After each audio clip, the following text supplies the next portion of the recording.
Do not fold the cloth. The needle is broken, and the dark is awake. We're skipping the usual intros today and dropping right into this explainer, with that chilling, completely cryptic warning. It was the final automated broadcast beamed across all frequencies to the entire human fleet, echoing out from the absolute edge of the Sagittarius dwarf galaxy. Welcome to the Explainer.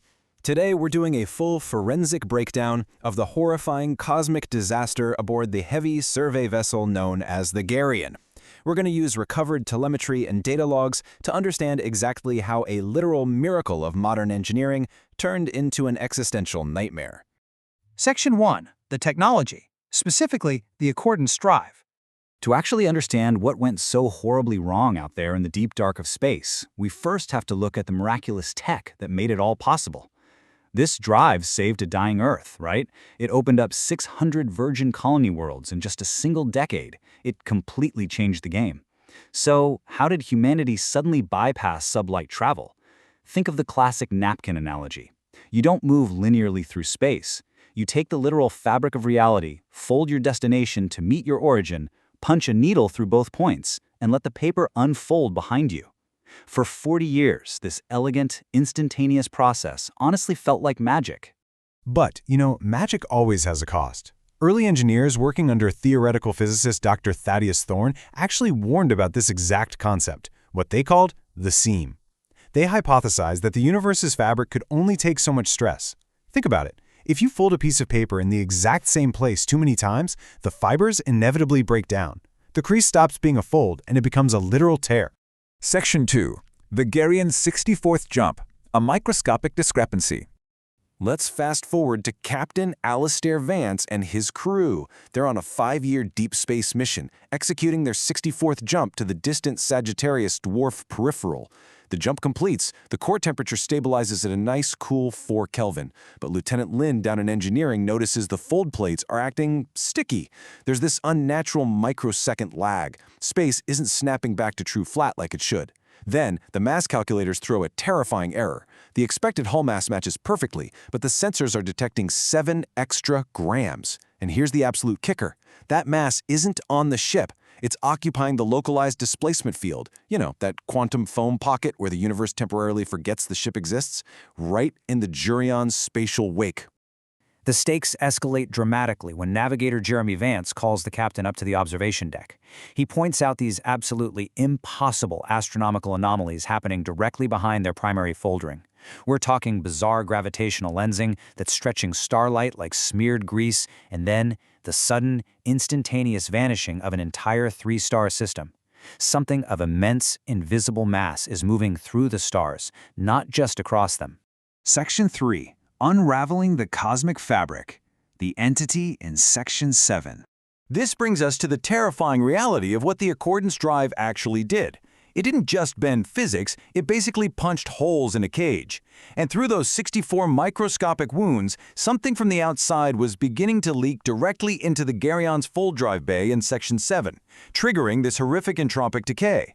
The local rules of reality simply broke down. Within 1 minute, synthetic flight suits began to literally fray. At 10 minutes, sudden silver streaks appeared in the crew's hair. And by the 30-minute mark, the localized pocket of space surrounding the Geryon had accelerated by 90,000 years. The crew is aging rapidly, and the titanium hull is literally rusting in a vacuum. Jeremy suddenly realizes the full, terrifying scope of the disaster. The jagged, expanding tear-out in the void isn't just some static anomaly. It's actively tracing the line of their transit, like a predator tracking footprints in the snow. It is following the scent of their displacement. The universe is essentially zipping itself shut, and they are caught right on the wrong side of the teeth. When Alistair and Lin finally force open the bow doors to Section 7, they don't find a monster of flesh and bone. Instead, they find an entity of absolute absence, an ancient cosmic starvation manifesting as thousands of writhing black threads. And these threads don't just melt metal. They turn 6 inches of solid titanium blast shielding into gray mist just by devouring its very atomic structure. We are talking about an appetite that predates light itself. Section 4. Tying the knot. The ultimate sacrifice. The crew obviously tries to run on their sublight ion engines, but the contraction of space is catching up to them. Captain Alistair makes a really grim realization. This 20 light-year scar is going to track their 64 jumps all the way back to the Orion Spur. It will follow the breadcrumbs straight to Earth's solar system and those 600 colony worlds.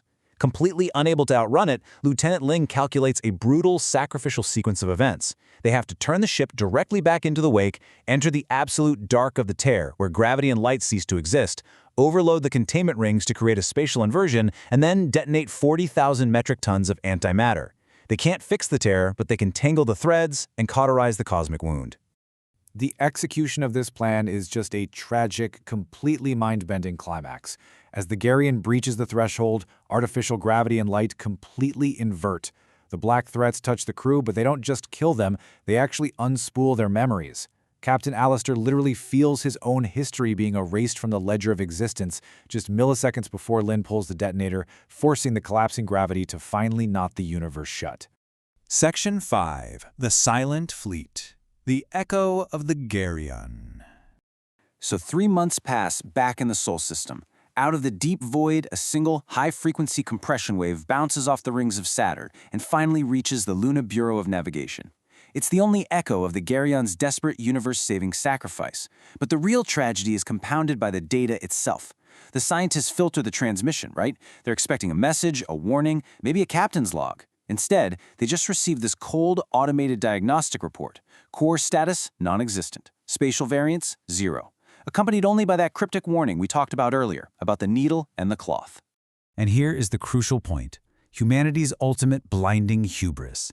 The Bureau executives looked at this data, they looked at their massive fleet of 300 colony ships docked at Mars, and they simply dismissed the warning as an anomaly. They gave the launch order anyway.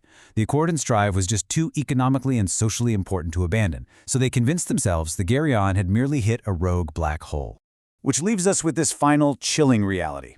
The very first ship of the new fleet, the Levant, clears the orbital grid. Its magnets begin to spin, pinching 3 dimensions into none, and the dark hurt the snap. So we leave you with this provocative thought. As humanity blindly punches another hole in the cage, what ancient starving terror is now patiently waiting on the other side of the needle? Thanks for joining us for this explainer. Keep seeking the truth, and we'll see you next time.